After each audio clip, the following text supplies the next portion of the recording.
Hi Steph, I have an 18-month-old daughter called Valentine who's gone from waking up at 6:30am to 5am. As much as I love spending additional time with her, I would love to hear some strategies of how we can get her back to sleeping until 6:30 or even 7am. Thanks a lot. Hi James, it's Steph here. Thank you so much for your question about your little girl Valentine, who is 18 months old and has started to wake early, which is not ideal.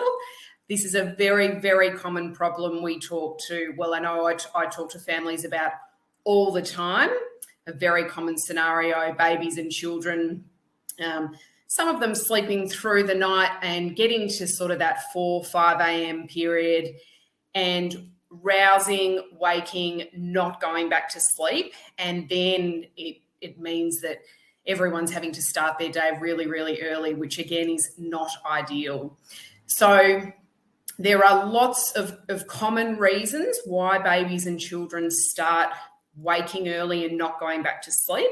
And it's just important to know that naturally a lot of us will rouse and wake fully in the early hours of the morning as we move through sleep cycles and stages of sleep. So that's very common and something we can't avoid. But the issue then is that when babies and children and adults are waking or rousing and then they're not able to go back to sleep to finish off the all-important stretch of sleep till morning time, which is between 6 and 7. So we want to be looking at, why is this happening? Why are they not going back to sleep in the early hours of the morning?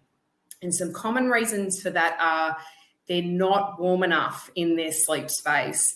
So I see this all the time with the families that I'm helping every day. Their baby or child is getting through to 4, 5 a.m. They're in their cot or bassinet for the little ones, and even children who are in beds. So they're getting through, they're stirring, they're not warm enough. You know, it's the coldest part of the night, sort of that 4, 5 a.m. period. They're not able to go back to sleep. And as we adults know, when we're not snug and cozy and warm, it is hard to sleep well. So I would definitely have a look at, what is she wearing to bed of a nighttime and what is her sleep environment temperature? Because if she's not in enough layers and the environment is dropping down quite cold, you'll need to have a look at warming her up with more layers and warming up or having a nice cozy sleep environment. It's a huge factor when it comes to early rising. And some other factors, environmental factors, can be light. Is there, a bit of variation in light coming through around the curtains or under the door? That can signal to a baby or child, it's morning time, it's time to wake up, when it's actually still nighttime. So overnight, all the way through till morning, we do want a super dark room. That helps the body clock know that night is night, and then it's light and bright, and that means day is day. So have a look at the level of light. Also noise. Is there a lot of noise in the room, or lots of people talk about using loud white noise machines and music machines. Is that distracting her if she's waking early and she's getting distracted by noise? So overnight, we just want to keep it simple. A natural environment, little bits of everyday household noises and outside noises are fine, but I don't typically recommend loud, noisy white noise and music machines, because I do think that is distracting. So look at the environment. Another big thing with particularly toddlers is they're getting through till 4, 5 a.m. in the morning and they're getting hungry.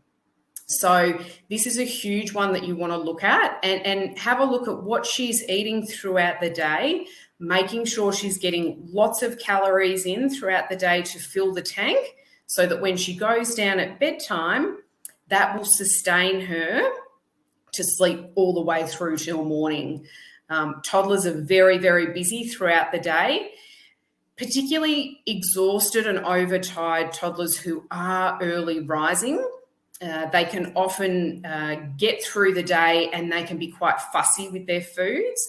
Their appetite can also be affected because they're quite tired from the early rising. So that can then backfire the next morning, 4, 5 a.m. They're waking up and they're actually starting to get hungry. So I'd have a look at what she's eating and drinking during the day, make sure she's filling the tank.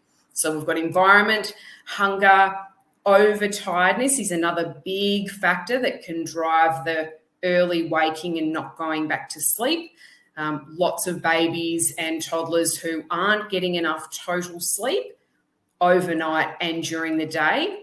They can get to that early hours of the morning period, rouse, wake, ping, wide awake because they're in overdrive and they're just not able to go back to sleep. So particularly toddlers who are early rising, you know, they are going to be tired and exhausted and overtired because they're not getting enough overnight sleep. So make sure she can catch up a bit during the day. That will really help her going into her night. Some other things to look at. So we've got environment, overtiredness, hunger.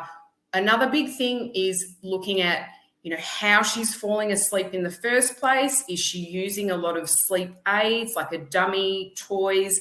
Is there a lot of parent intervention when she's falling asleep and then she's getting to the early hours, wakes up, those things aren't there, and then she's not able to go to sleep? So that's another thing that I'd be looking at. And also how you're responding when she is waking early. So for lots of parents, I know it can get very, very frustrating. They're waking at 4 or 5. That's become a bit of a habit. Everyone's tired. Mum or dad go in. And then that can really reinforce every morning at 5 a.m., they wake and their body clock just sort of locks in there. So you really want to have a look at all the reasons why the early rising is happening in the first place. Make the changes, like, you know, more warmth, looking at the lighting, hunger, all those bits and pieces. Once you've addressed all those factors, then you want to look at staying out in the early hours of the morning and just giving her a chance to rouse, but then fall back to sleep happily on her own, so she can then get through till between 6 and 7 in the morning, which is morning time, and that's when we want to be starting our day. So hopefully all that information helps, James, and good luck.